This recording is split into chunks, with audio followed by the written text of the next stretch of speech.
Prologue, la graine et le miroir. Je suis né dans un pays de petites choses qui tiennent bon malgré la pluie. Les grandes choses, je les ai apprises plus tard, dans le frottement des corps et des absences. Mon enfance a le goût du verre poli. On peut s'y mirer, mais souvent, on se coupe. J'ai appris tôt que la beauté ne tient pas à la solidité des objets, mais à la façon dont ils résistent à l'usure. Quand j'étais petit, je me choisissais des noms. Hercule, parfois le mal-aimé. Un prénom est une tente sous laquelle on peut se cacher. Le monde, lui, n'a jamais cessé de m'appeler autrement. Je me souviens des fenêtres ouvertes de la maison, des fenêtres qui prenaient des airs de bibliothèque, des vents apportaient des bruits de rue, des rires et des chutes. Ce roman que tu tiens n'est pas une confession au pied levé. C'est une cartographie. Les cartes se tracent à partir des marques qu'on laisse sur le sol. Ici, les traces sont humainement maladroites, parfois lumineuses, souvent inquiètes. Si tu cherches une ligne droite, tu ne la trouveras pas. Les routes que j'ai empruntées se plient comme des rivières. Elles s'entrecroisent, elles se perdent et reprennent. Elles font le portrait d'un garçon qui a appris à changer de peau pour ne pas mourir de froid. La vie ne s'arrange pas seulement de belles habitudes. Il y a des rivières souterraines qui creusent le cœur des hommes sans bruit. Parfois, c'est une fissure fine qui s'ignore. Parfois, c'est une faille large comme un hiver 1709.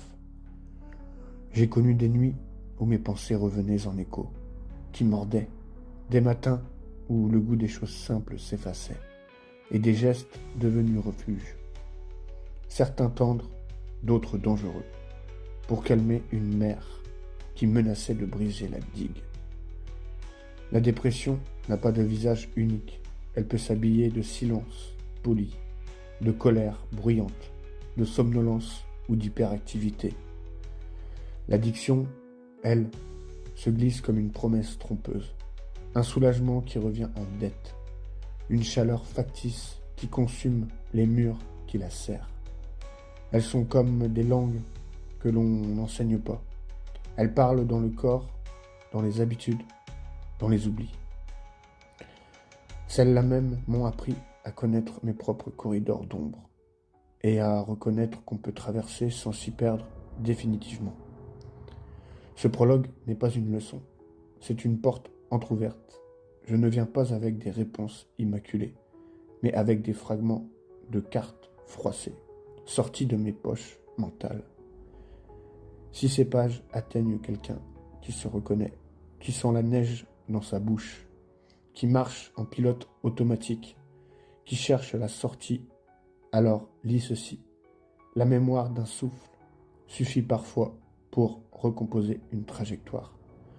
Et si l'addiction t'a appris à construire des murs, la même force peut plus tard apprendre à poser des fenêtres.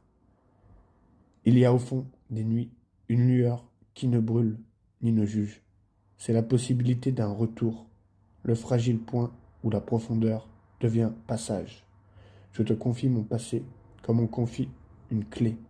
Ce n'est pas pour fermer la porte, mais pour t'aider, peut-être, à entrevoir le couloir secret qui mène vers la lumière.